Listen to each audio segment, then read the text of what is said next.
अध्यक्ष पूज्य श्रद्धेय श्री स्वामी ब्रह्मेश्वर जी महाराज शीशम झाड़ी से पधारे हुए बड़े सरल हृदय और स्पष्ट वक्ता पूज्य श्रद्धेय स्वामी ईश्वरदास जी महाराज और मंच पर विराजमान अन्य समस्त संतों को मैं नमन करते हुए पिछले 2 वर्ष पूर्व मैंने यहाँ से आपको एक प्रसंग सुनाया था और उस प्रसंग को आज के इस प्रसंग में दोबारा फिर मैं दोहरा देता हूँ। उस समय शायद आप लोगों ने उसका कुछ और अर्थ लगाया था और इस समय उस प्रसंग का आप लोग कुछ और अर्थ लगाएंगे, साथ ही साथ आप लोगों की बुद्धिमानी की परीक्षा भी हो। तो प्रसंग ये हमने आपको सुनाया था कि अधिक मूल्यवान क्या है, चांदी या लोहा? कौन सा ज्यादा कीमती है? चांदी अधिक कीमती है या लोहा अधिक कीमती? हाँ जी, क्या बात? मैं तो सुना चुका हूं पहले।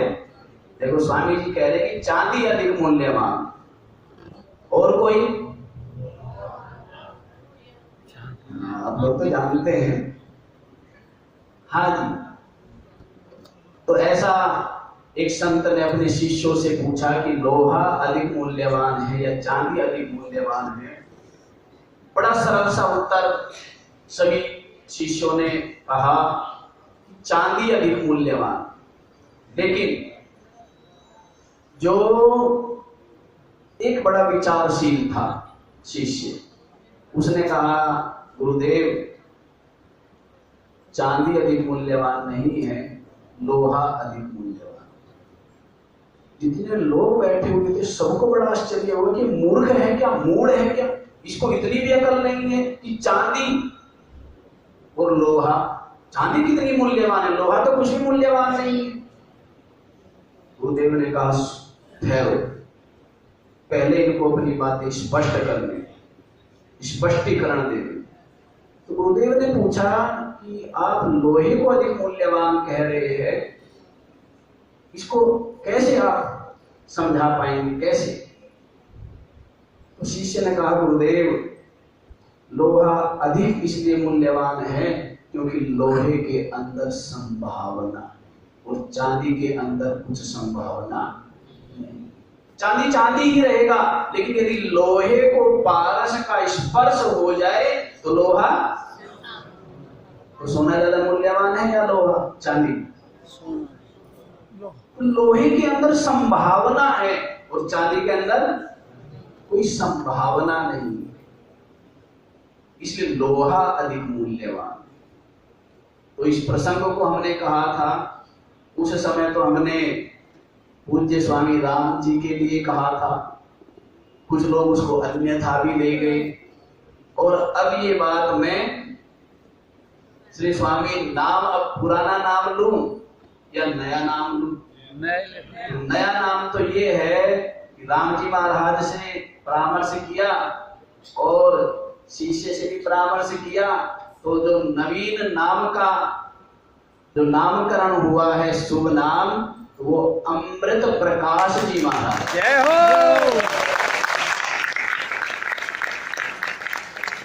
तो आज के पश्चात पूज्य स्वामी जी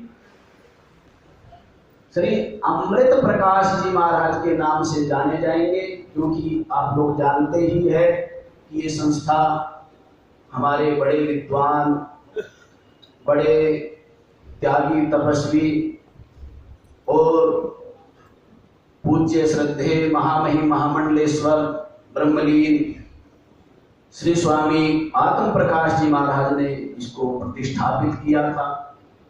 संस्था के प्रति, हमारे श्री ईसा संत महामंडल के प्रति उनका बहुत विशेष योगदान रहा और वो महामंडल के परमाध्यक्ष रहे। तो उसी परंपरा को आगे बढ़ाते हुए पहले राम जी या राम प्रकाश जी महाराज रहे और अब प्रकाश साथ में जुड़ना है, प्रकाश हो गए ना, परंपरा में आए तो प्रकाश हो गया। तो इसलिए स्वामी जी का नाम अब अमृत प्रकाश स्वामी राम जी ने रखा है।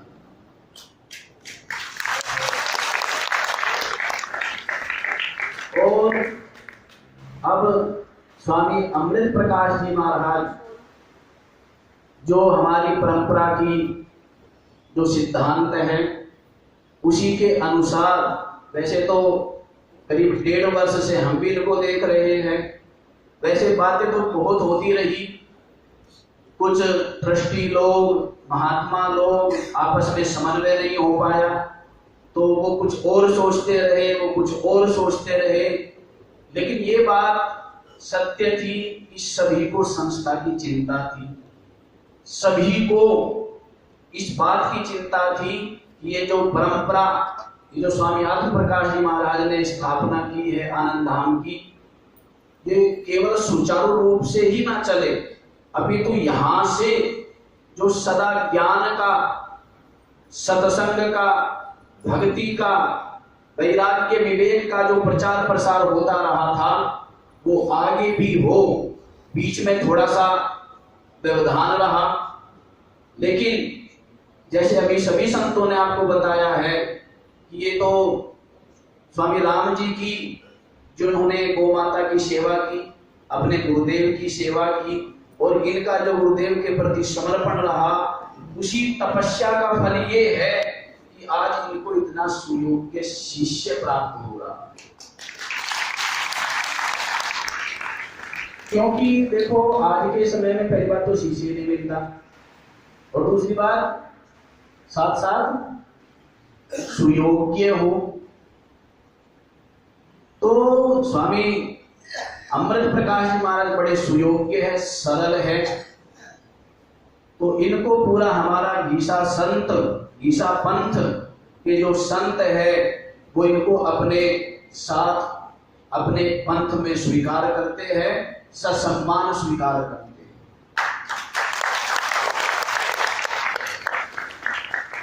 अब आगे के लिए मैं ट्रस्टियों से भी, जैसे अभी संत आपको बता रहे थे, ये निवेदन करूंगा कि आश्रम संस्था महात्माओं की होती है। जैसे हमारे पूज्य गुरुदेव ने अवधूत आश्रम की संस्था स्थापना की है, तो उसमें जितने भी ट्रस्टी है सभी संत हैं। और इसलिए मैं यहाँ भी आप लोगों से निवेदन करूंगा कि आप लोगों की भावना है और बिल्कुल निर्मल भावना है, समर्पण है, लेकिन अब आपको हम संत दे रहे हैं, चाहे वो राम जी के रूप में है, चाहे वो अमृत प्रकाश जी के रूप में है, लेकिन इनके साथ में सहयोग के लिए और ये जिस संत से परामर्श ले सके, इसलिए ट्रस्ट में संतों का लिया जाना जरूरी है। आप लोगों से ऐसा हम लोगों की प्रार्थना है कि आप लोग इस पर ध्यान दें। इसके पश्चात एक और निवेदन करूंगा कि जैसे हमारी परंपरा के अनुसार संध्या आरती होती है, तो यहाँ पर बंदी छोड़ आचार्य श्री गीसासन जी महाराज के दरबार की संध्या आरती मैं स्वामी राम जी से भी और स्वामी अमृत प्रकाश जी से भी और ट्रस्टी और भक्तों से भी ये आग्रह करता हूं कि यहाँ पर नित्य प्रति संध्या आरती होनी चाहिए।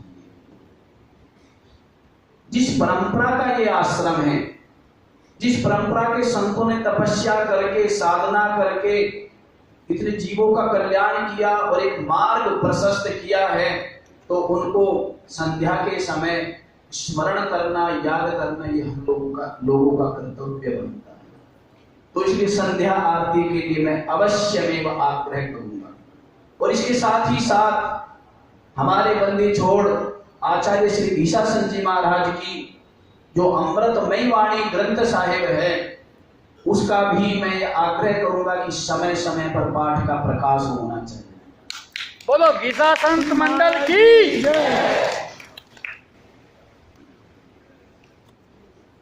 और अभी हमारे पूज्य स्वामी महासचिव जी महाराज बता रहे हैं कि स्वामी आत्म प्रकाश जी महाराज ने एक बार कई ग्रंथ साहिब का 11 ग्रंथ छपवाए थे। और साथ में प्रकाश भी करवाया। तो यहाँ से इसी प्रकार संवर्धन हो, इसी प्रकार ग्रंथों का प्रकाशन हो, स्वाध्याय हो। स्वाध्याय की परंपरा थी। स्वामीनाथ प्रकाश जी महाराज का मैंने अनेकों बार दर्शन किया। सबसे पहले तो महाराज जी के गुरुदेव पूज्य स्वामी जगदीश मुनि जी महाराज मेरे को लेकर के आए थे। बहुत छोटा काम है, आज से करीब 20 वर्ष हो गए। तो यहाँ पर स्वामी आत्म प्रकाश जी महाराज बैठे हुए थे। उन्होंने मेरे को बड़ा देखा, बड़ा प्यार किया। और जैसे आज हम अमृत प्रकाश जी के लिए हरे राम राम राम हरे हरे, हरे कृष्णा कृष्णा कृष्णा हरे हरे, राम हरे राम राम तो यहाँ पर दर्शन हुआ, उनका आशीर्वाद हुआ, उनका स्नेह। तो मेरे को तो ऐसे लगता रहा, सदा लगता है कि संतों का आशीर्वाद सदा हमें प्राप्त होता रहता है। इसीलिए उन संतों का आशीर्वाद है, तभी सबसे आयु में भी छोटा होते हुए, ज्ञान में भी छोटा होते हुए, हर प्रकार से छोटा होते हुए, शरीर से भी छोटा होते हुए, और महात्मा लोग फिर भी थोड़ा बहुत हमें भी पास में बैठने देते हैं। तो ये उन महापुरुषों का आशीर्वाद ही है। तो और स्वामी जी आश्रम में जाते थे, वहां पर गुरुदेव का नियम था नित्य प्रति 9 से 10 बजे तक शास्त्रों की स्वाध्याय का। तो स्वामी जी बैठ जाया करते थे और सुनते थे साथ में कि वो बड़े प्रसन्न होते थे, बड़ा आपस में स्नेह था। तो मैं अभी स्वामी राम जी तो है ही, अमृत प्रकाश जी महाराज से भी आग्रह करूंगा कि वो उसी परंपरा को आगे बढ़ाए और हम लोगों का पूरा सहयोग इस संस्था के लिए है, राम जी के लिए है और आपके लिए है। बोल स्वामी अखंडानंद महाराज की जय। तो इसलिए अधिक ना कहते हुए जितने भी महापुरुष आए हैं उनका आभार व्यक्त करते हुए, ट्रस्टियों से भी साधुवाद करते हुए कि वो लोग की जितनी श्रद्धा है, भक्ति है, भावना है, बड़े प्रेम से संचालन कर रहे हैं। लेकिन जो बात इस मंच के माध्यम से संतों ने कही है उस पर वो ध्यान देंगे। और इन्हीं शब्दों के साथ बस अंत में हमारे महाराज जी का संबोधन होगा, उसके पश्चात पूज्य अध्यक्ष जी महाराज का संबोधन होगा, उसके पश्चात राम जी जो है, राम जी महाराज विधिवत तिलक लगा करके, आज कोई महंत की रस्म नहीं की जा रही है, चादर रस्म नहीं की जा रही है, केवल शिष्यत्व रूप से अमृत प्रकाश जी महाराज को स्वीकार किया जा रहा है। और मैं तो अब सब समय थोड़ा वैसे त्याग की क्या बात कहूं कि इनका बहुत बड़ा त्याग है। इतना ही कहते हुए अपनी वाणी को विराम देता हूं। हरिओम तत्सत। ओम शांति शांति। और बहुत आभार व्यक्त परम वंदनीय परम सम्माननीय स्वामी अखंडानंद जी महाराज जी का बड़े सुंदर भाव के साथ इस संस्था की जो परंपरा है, पूज्य पाद स्वामी आत्म प्रकाश जी महाराज जी की जो उद्देश्य, उनका कार्य प्रणाली, विशेष संप्रदाय के प्रति उनकी निष्ठा, इसके संबंध में प्रकाश डालते हुए परम सम्माननीय अब जो अमृत प्रकाश जी हुए हैं अशोकानंद जी से, आपके लिए भी मंगल कामना की, राम जी महाराज जी के लिए और ट्रस्टियों के लिए भी मंगल कामना किया। और सहयोग के लिए भी महाराज श्री जी ने खुले हृदय से कहा कि हम पूरा सहयोग इस संस्था के लिए और महाराज जी के लिए करेंगे। इतना ही नहीं, सहयोग के लिए तो मैं आपसे एक संकेत करूं इस पावन अवसर पर, हिसा संत मंडल तो ही है पूरे सहयोग के लिए, इसके साथ साथ में विशेष सहयोग अखंडानंद जी का ही रहना चाहिए क्योंकि आप पड़ोसी भी हैं, इसी क्षेत्र में रहते भी हैं। उसके साथ साथ में मैं आपको आश्वासन दे दूं, गरीबदासी संप्रदाय भी ईसा संप्रदाय से अलग नहीं है, एक ही है। पूरा गरीबदासी संप्रदाय भी इस संस्था के साथ जुड़ा है। आपको याद होगा जो प्राचीन महापुरुष हैं, जैसा महाराज श्री जी ने आत्म प्रकाश जी के दर्शन का उल्लेख किया, वैसे तो आयु मेरी भी अधिक नहीं है, बहुत छोटा था, तब मैं पूज्य पाद गुरुदेव जी के साथ कई बार आत्मा प्रकाश जी के दर्शन करने का अवसर मुझे मिला। ऐसा सौभाग्य है, ऐसे महापुरुषों का आशीर्वाद है कि चौथी पीढ़ी का दर्शन मुझे करने को मिल रहा है। चौथी पीढ़ी है अमित प्रकाश जी महाराज जी। और उसके साथ साथ मैं बताऊं, पूज्यपाद महाराज श्री जी का उल्लेख करूं, पूज्य सद्गुरुदेव महामंडलेश्वर डॉक्टर स्वामी श्याम सुंदर दास महाराज जी, आत्म प्रकाश जी महाराज जी ने सबसे पहले हरिद्वार में प्रकट लेने को चाहा, परंतु महाराज श्री जी ने कहा कि उनके गुरु भाई वहां पर हैं, कहीं भी कोई मनमुटाव हो सकता है, आप यहाँ से दूर जाके प्रकाश जगाओ अपनी। तब महाराज श्री जी ने ऋषिकेश संकेत किया, उनकी सत प्रेरणा से महाराज श्री जी के संकेत से ही आत्म प्रकाश जी महाराज जी ने यहाँ प्रकट लिया। और आज आप हमारे समक्ष में इतना विशाल वैभव कहें या संस्था कहें यहाँ पर खड़ा है, जहाँ पर आप हम सब बैठकर सत्संग कथा श्रवण कर रहे हैं। और महाराज श्री जी के लिए आत्म प्रकाश जी सदा सर्वदा कहते हैं, महाराज जी हम दो शरीर हैं, आत्मा एक। ऐसा प्यार होना चाहिए, ऐसा प्रेम होना चाहिए। और तभी जाकर कार्य हो जाता है।